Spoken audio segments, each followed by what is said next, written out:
Milestone school and কলেজে বিমান বাহিনীর যুদ্ধ বিমান বিধ্বস্তের ঘটনায় অগ্নিদগ্ধ আরেক শিশুর মৃত্যু হয়েছে। এখন পর্যন্ত নিহতের সংখ্যা দাঁড়ালো ৩৪ জনে।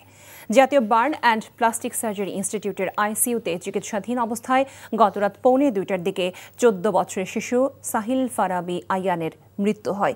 নিহতের চাচা জুনায়েদ হাসান জানিয়েছেন, আয়ান মাইলস্টোন স্কুলের ৭ম শ্রেণীর শিক্ষার্থী ছিল। তারা মিরপুরের মধ্য মণিপুর এলাকার বাসিন্দা।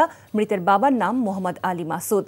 বার্ন ইনস্টিটিউটের চিকিৎসক জানিয়েছেন, আয়ানের শরীর ৪০% পুড়ে গিয়েছিল। ব্রিফিংয়ে হাসপাতালের পরিচালক নাসির উদ্দিন বলেন, এখনও ৩ শিশু আইসিইউতে আছেন। কয়েকজন রোগী সুস্থ হয়েছেন। পর্যায়ক্রমে তাদের ছাড়পত্র দেওয়া হবে।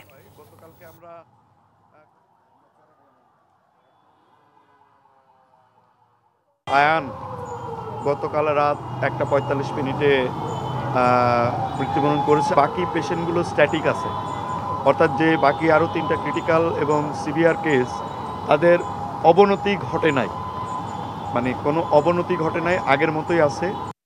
বান্ডেল থাকলে প্রতি সেনমানিতে টাকা বাঁচবে। বিকাশ সেনমানি বান্ডেল কিনে জিতুন প্রতি লেনদেনে।